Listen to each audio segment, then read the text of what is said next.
Episode 16મો,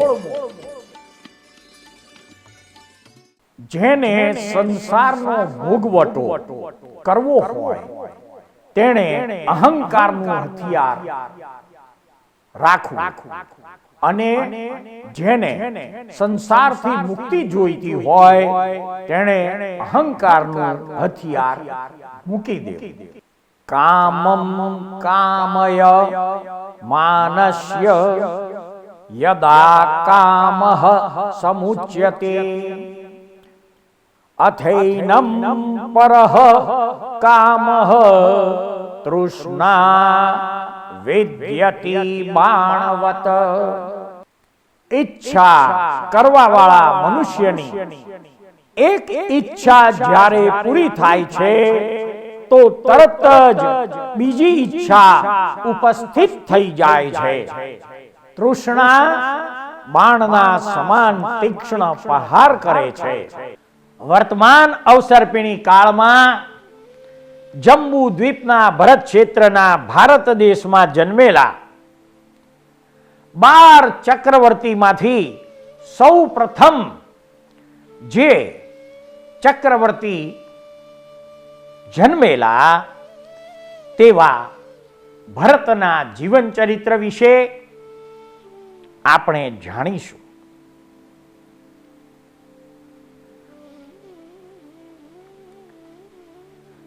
Jammu દ્વીપના ભરત ક્ષેત્રના ભારત દેશમાં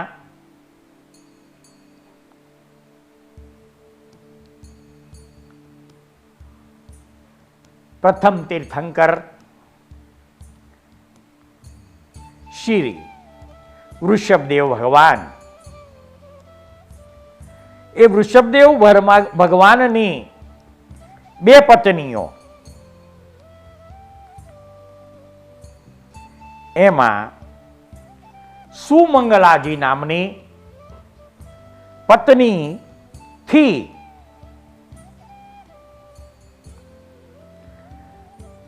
યુગલનો જન્મ થયો હતો.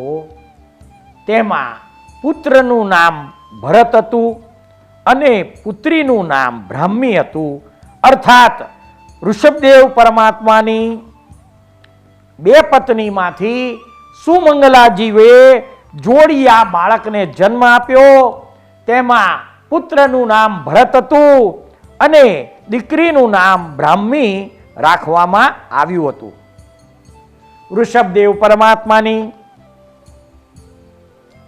બીજી પત્ની સુનંદાજીના પુત્ર સુનંદા પુત્રનું નામ બાહુબલી અને પુત્રીનું નામ સુંદરી રાખ્યું હતું.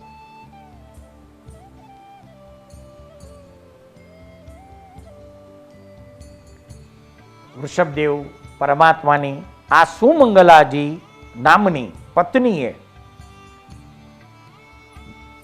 સૌ પ્રથમ ભરત અને બ્રાહ્મી નામના યુગલને જન્મ આપેલ અને ત્યાર પછી બીજા 49 યુગલ પુત્રો ને જન્મ આપ્યો હતો. એટલે 49 યુગલ પુત્રો એટલે બીજા 98 પુત્રોને ઋષભદેવ પરમાત્માની પત્ની સુમંગલાજીએ જન્મ આપ્યો હતો. એનો અર્થ એ થાય છે કે સુમંગલાજીને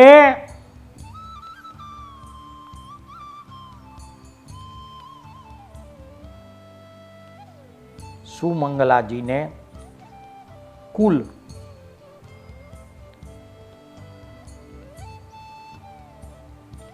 98 પુત્રોને જન્મ આપેલ અને બીજી પત્ની સુનંદાજીએ બાહુબલી અને સુંદરીને એટલે કુલ 100 પુત્રો હતા. ઋષભદેવ દાદાને કેટલા પુત્રો હતા? 100. આવા પ્રથમ ચક્રવર્તી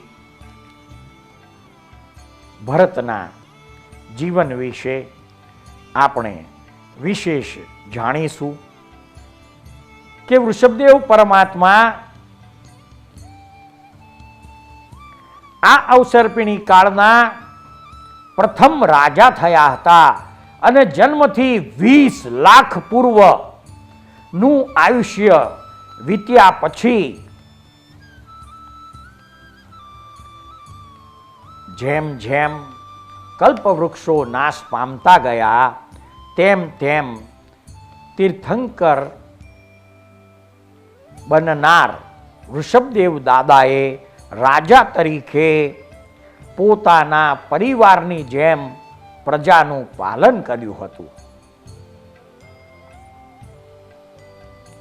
અને આવા પ્રભુના જીવનમાં દીક્ષાનો કાળ નજીક આવતા લોકાંતિક 9 પ્રકારના દેવો ભગવાનને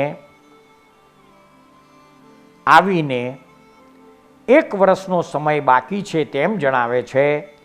ત્યાર પછી ભગવાન દીક્ષા લેવા માટે વિચાર કરે છે અને 1 વર્ષ સુધી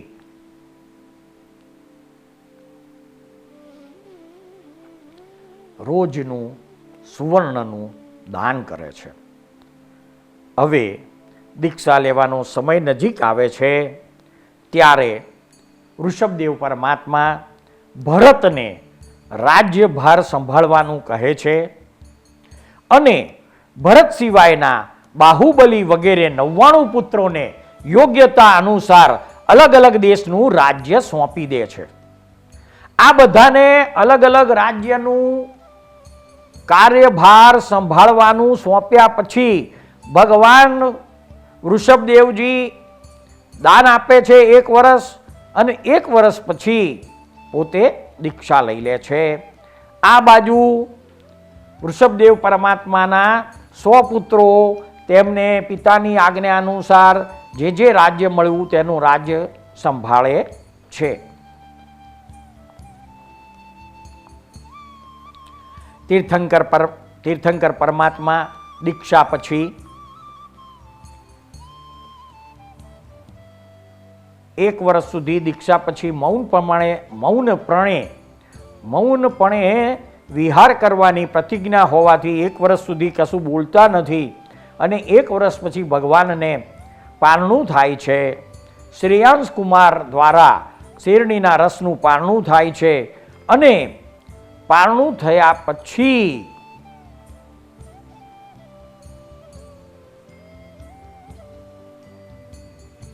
તીર્થંકર ભગવાન 1000 વર્ષ સુધી મૌનપણે વિવિધ પ્રકારના તપ કરતા કરતા 1000 વર્ષનો સમય પસાર કરે છે અને ત્યારબાદ તેમને કેવળ જ્ઞાન થાય છે. કેવળ જ્ઞાન થાય છે તે સમયે જ 2 પ્રકારના સમાચાર ભરત મહારાજાને મળે છે. એમાં યમક નામના સંદેશાવાહકે પ્રથમ સમાચાર ભરત રાજાને આપેલ કે ભગવાન મહારાજ આપ રાજાધીરાજ છો. ભગવાન વૃષભદેવ શકટમુખ ઉદ્યાનમાં પધાર્યા છે અને તેમને કેવળ જ્ઞાન પ્રગટ થયું છે અને કેવળ જ્ઞાન મહોત્સવ ઉજવવા દેવો આવી રહ્યા છે, તો આપનો જય થાવ.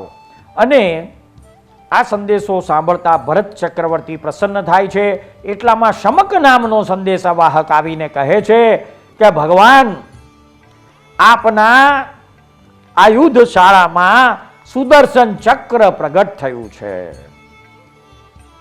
એક સાથે ભરત ચક્રવર્તીને 2 સારા સમાચાર પ્રાપ્ત થાય છે. પરંતુ ભરત ચક્રવર્તી ચક્ર રત્નની મહત્તાને ગૌણ કરી પોતાની દાદી સાથે મરુદેવા દાદી સાથે પોતાના પિતાશ્રી વૃષભદેવના સંવત્સરણમાં જાય છે.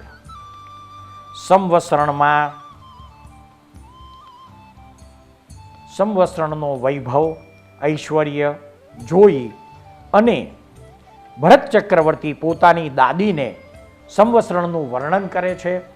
સંવત્સરણનું વર્ણન સાંભળતા જ મરુદેવા માતાને સપક્ષેણીએ વિચારની શુક્લ ધ્યાનની શ્રેણીએ કેવળ જ્ઞાન થાય છે અને તે જ સમયે તેમનો દેહ છૂટી અને તેઓ હજુ સંવત્સરણમાં જાય તે પહેલા જ મોક્ષે જતા રહ્યા છે. ભરત ચક્રવર્તી સંવત્સરણમાં ભગવાનનો પ્રથમ દેશનાનો આનંદ માણે છે. આનંદ માણીને પ્રથમ ચક્રવર્તી ઘરે પાછા આવીને શસ્ત્રાગારમાં જઈને સુદર્શન ચક્રને નિયમ મુજબ પ્રણામ કરે છે. મોરપીંછી દ્વારા પ્રમાર્જન કરે છે. પવિત્ર જળથી તેને અભિષેક કર્યા પછી ગોશીર્ષ ચંદનનું તિલક કરે છે. ફૂલ, અત્તર, રેશમી વસ્ત્ર અને આભૂષણ વડે ચક્રરથની પૂજા કરે છે. ત્યારબાદ ચાંદીની કલમથી 8 મંગલનું આલેખન કરે છે. તેની આગળ ઉત્તમ દ્રવ્યોનો ધૂપ કરે છે. ત્યારબાદ ચક્રવર્તી ભરત રાજા ચક્રની પ્રદક્ષિણા કરી 7-8 ડગલા પાછા ખસી ભૂમિ પર બેસીને પ્રણામ કર્યા તથા ત્યાં રહીને અઠ્ઠાઈ મહોત્સવ કર્યો. ત્યારબાદ હસ્તી પર રત્ન પર સવાર થઈને સેનાની સાથે દિગ્વિજય માટે પૂર્વ દિશા તરફ પ્રસ્થાન કરે છે. પ્રસ્થાન પછી ધીમે ધીમે તેઓ દરરોજનું એક યોજન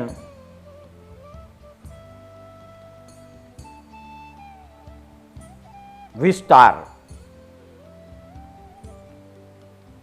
કાપતા કાપતા માગધ તીર્થ પાસે પહોંચે છે. સૌ પ્રથમ માગધ તીર્થના દેવને પોતાની શક્તિ સામર્થ્યના આધારે તીર મોકલે છે. સૌ પ્રથમ માગધ તીર્થ ક્રોધાયમાન થાય છે. પછી પોતાનું ખડગ લઈને બાણને જોવા જાય છે અને બાણને જોવા ગયા પછી એની ઉપર લખેલા અક્ષરો વાંચીને જાણી લે છે કે આ તો પ્રથમ ચક્રવર્તી છે અને પોતાના અવધિ જ્ઞાનનો ઉપયોગ મૂકીને નક્કી કરે છે કે આપણે હંમેશા ચક્રવર્તીના આધીન જ રહેવું જોઈએ અને તેમના શાસનનો સ્વીકાર કરવો જોઈએ. તેથી માગધ તીર્થના દેવ બહુમૂલ્ય ભેટ લઈને ચક્રવર્તી પાસે જાય છે અને ત્યાં અઠ્ઠાયુ મહોત્સવ યોજે છે. મહોત્સવ પૂર્ણ થયા પછી સુદર્શન ચક્રરત્ન આકાશ માર્ગે દક્ષિણ દિશા તરફ ગયું અને સમય જતાં વરદામ નામના તીર્થ પાસે પહોંચ્યા. ત્યાં પણ અઠ્ઠમ તપ કર્યું. વરદામ તીર્થના અધિપતિને પોતાના તાબામાં કરવા માટે નામાંકિત બાણ ફેંક્યું. માગધ તીર્થની જેમ વરદામ તીર્થ પણ ચક્રવર્તીના તાબામાં આવ્યું. આ જ રીતે સમુદ્રની પશ્ચિમ દિશામાં પ્રભાસ નામના તીર્થને પણ આધીન કર્યું. ત્યાર પછી સમુદ્રની દક્ષિણ દિશા તરફ સિંધુ નદીને કિનારે ભરત ચક્રવર્તી પહોંચે છે અને સિંધુ દેવીની સાધના માટે અઠ્ઠમનું તપ કરે છે. સિંધુ દેવીનું આસન ચલાયમાન થાય છે. દેવી અવધિ જ્ઞાનથી ભરતેશ્વરનો હેતુ જાણે છે અને બહુમૂલ્ય રત્નજડિત સિંહાસન અને આભૂષણ વગેરે લઈને તેમની સમક્ષ ઉપસ્થિત થઈ પોતે ચક્રવર્તીના શાસનનો સ્વીકાર કરે છે. ત્યાર પછી ચક્રરત્ન ચુલ્લ હિમવત પર્વત તરફ ગયું. મહારાજ પણ સેના તરફ ચાલ્યા. ત્યાંના દેવને પણ અધીન કર્યા. ત્યાંથી ઋષભકૂટ પર્વત પર આવ્યા. ત્યાંના પૂર્વ શિખર ઉપર સમ્રાટે કાકીણી રત્ન વડે આ પ્રમાણે લખ્યું કે આ અવસર્પણી કાળના ત્રીજા પ્રાંત ભાગમાં હું ભરત નામનો પ્રથમ ચક્રવર્તી થયો છું. મેં વિજય મેળવ્યો છે. હવે મારો કોઈ દુશ્મન રહ્યો નથી. ત્યાર પછી ભરત ચક્રવર્તીની સેના ત્યાંથી પાછી ફરીને ગંગા મહાનદી પાસે આવી. ગંગા દેવીને પોતાને આધીન કરી ત્યારબાદ ખંડ પ્રપાતા ગુફા ઉપર અધિકાર જમાવ્યો અને ત્યાર પછી ભરત ચક્રવર્તી મહારાજે નવનિધાનની સાધનાનો પ્રારંભ કર્યો અને નૈસર્ગ, પાંડુક, પિંગલનિધિ, સર્વરત્નનિધિ, મહાપદ્મનિધિ, કાળનિધિ, મહાકાળનિધિ, માનવનિધિ અને શંખનિધિ નામની નવનિધિઓ પણ સાધી લીધી.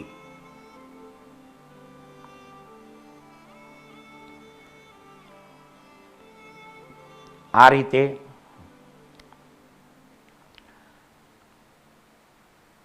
પૃથ્વીને સાધ્યા પછી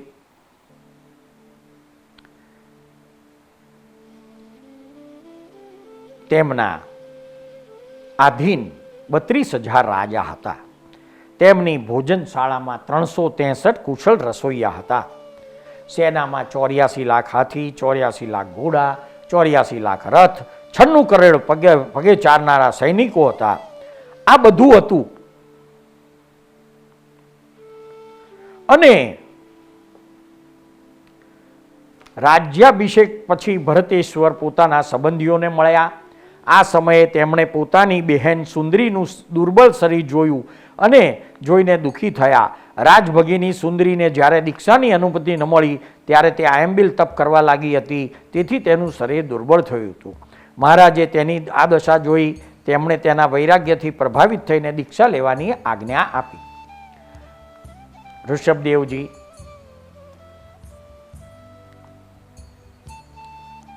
એક ગામથી બીજે ગામ વિહાર કરતા અષ્ટાપદ પર્વત પર પધાર્યા. રાજભગીની સુંદરીના નિષ્ક્રમણનો સમય થઈ ગયો હતો. ભરતેશ્વરે તેને ભગવાનની પાસે દીક્ષા અપાવી.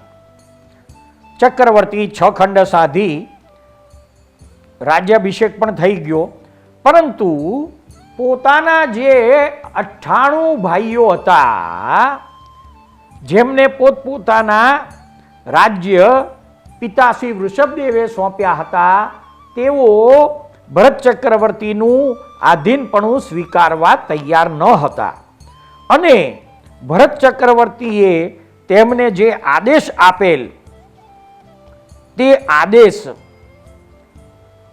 સ્વીકારવા અને સેવક બનવા તૈયાર ન હતા.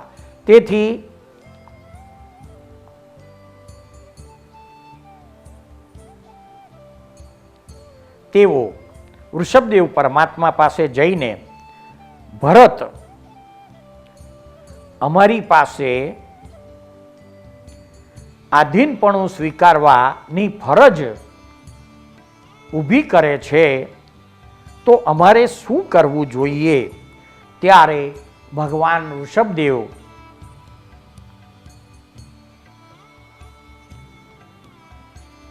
આ 98 પુત્રોને, જેમને પોતે રાજ્ય સોંપ્યા હતા, તે 98 પુત્રોને જેઓ પોતપોતાના રાજ્યમાં રાજ્ય કરતા હતા, તેમને ઉપદેશ આપે છે અને આ સંસારની નશ્વરતાનું ભાન કરાવે છે. ત્યારે 98 ભરત ચક્રવર્તીના ભાઈઓ દીક્ષા લઈ અને પોતપોતાનું રાજ્ય ભરતને સોંપીને મોક્ષ માર્ગની સાધના માટે સાધુ બની ગયા. હવે પૃથ્વીના 6 ખંડ ઉપર તેમના ભાઈ બાહુબલી સિવાય બીજું કોઈ બાકી રહ્યું નહોતું કે જેમણે ભરત ચક્રવર્તીનું અધીનતા સ્વીકારી ન હોય. ભરત પણ વિચાર પડી ગયા કે હવે પોતાના ભાઈ સાથે યુદ્ધ કરવું સારું નથી. તેથી તેની પાસે દૂત મોકલ્યો. તો બાહુબલીજીએ તેમના દૂતને પણ કીધું કે તમે દૂત બનીને આવ્યા છો, તો હું તમને ઉત્તર મોકલાવું છું કે મારા નાના ભાઈઓને મોટા ભાઈ સાથે યુદ્ધ કરવાની ઈચ્છા ન હતી, તેથી તેઓએ પોતાનું રાજ્ય ત્યાગીને પિતાનું અનુસરણ કર્યું. પરંતુ હું નાના ભાઈઓની જેમ રાજ્યનો ત્યાગ કરીને ચાલ્યો જવાનો નથી.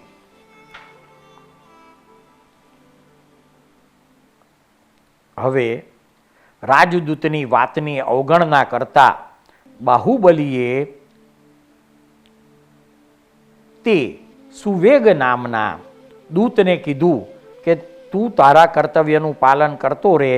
તે તારા માલિકનું બાહ્ય ઉજ્જવળ પાસું બતાવીને પોતાના કર્તવ્યનું પાલન કર્યું છે. પરંતુ હું ભરતને માનતો નથી. મારી પાસે 98 ભાઈઓને હાથમાં લઈ લેવાનું એવું મોટું ઉદાહરણ છે કે તેની પાસે તારા માલિકની સારા હોવાની વાત ટકી શકતી નથી. તું જે ભરતની સૈન્ય શક્તિની વાત કરે છે એનાથી મને ડર લાગતો નથી.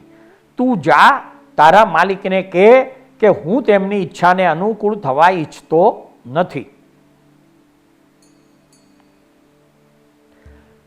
ત્યાર પછી સુવેગ નામનો દેવદૂત તેમની બાહુબલીની સભામાંથી નીકળીને વિનિતા નગરીમાં પાછો આવે છે.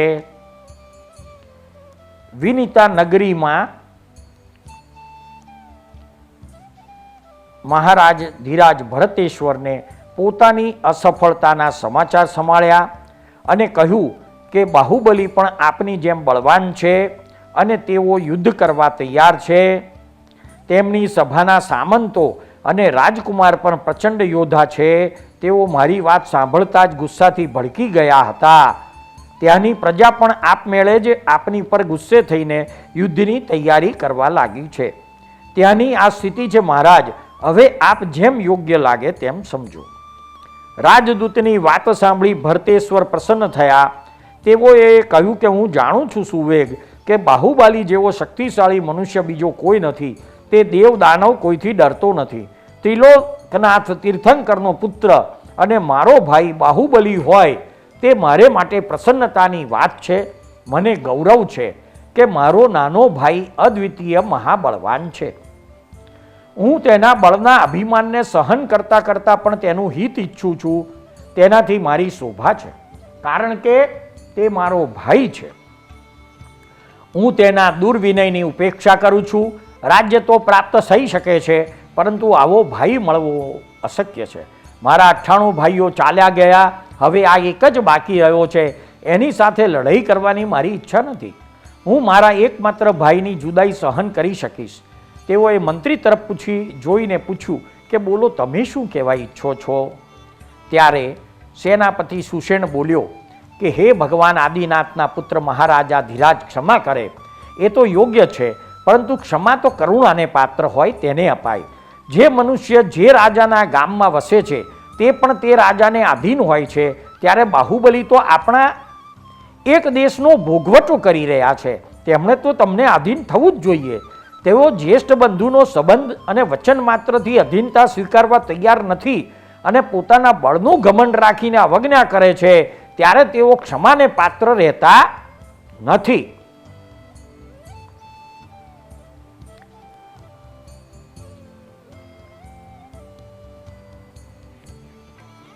વધુમાં સેનાપતિ સુષેણ રાજાને કહે છે કે હે ચક્રવર્તી, જે સતીનું શીલ એકવાર ખંડિત થઈ જાય તે અસતી જ ગણાય. તે જ રીતે જેનો પ્રભાવ એકવાર ખંડિત થઈ જાય તે ખંડિત જ રહે છે. દેવગૃહસ્થોમાં પિતાની સંપત્તિમાં ભાઈનો ભાગ હોય છે. આ ભાઈઓમાં કોઈ ભાઈ તેજસ્વી હોય તો બીજા ભાઈઓ તેના તેજનો આદર અને રક્ષણ કરે છે, ઉપેક્ષા કરતા નથી. ત્યારે આપ જેવા 6 ખંડના વિજેતાનો પોતાના જ ઘરમાં વિજય ન થાય તે સમુદ્ર તરવા છતાં એક નાના ખાડામાં ડૂબી મરવા બરોબર થશે. ચક્રવર્તી સમ્રાટનો પ્રતિસ્પર્ધી થઈને કોક એક રાજ્યનો ઉપભોગ કરી શકે તેવું ક્યાંય સાંભળ્યું છે?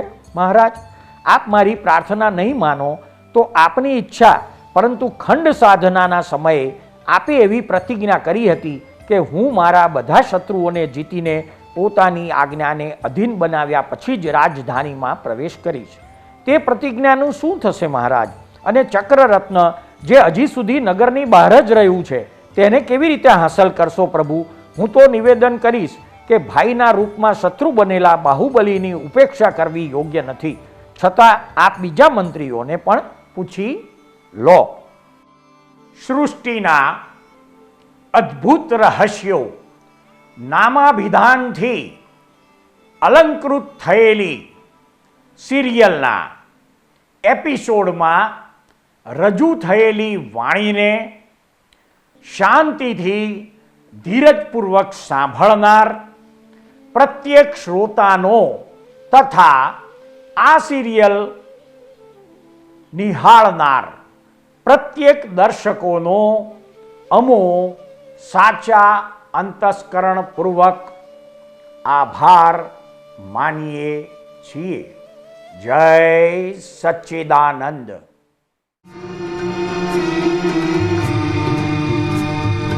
આ દુનિયામાં સર્વે જીવને સુખ ને શાંતિ હુજૂરી. આ દુનિયામાં સર્વે જીવને સુખ ને શાંતિ હુજૂરી.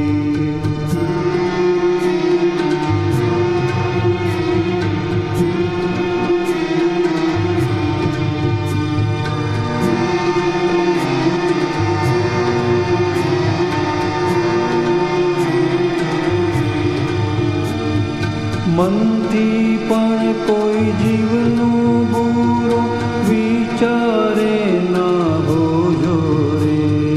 મનથી પણ કોઈ જીવનું બુરો વિચારે ના હોજો રે.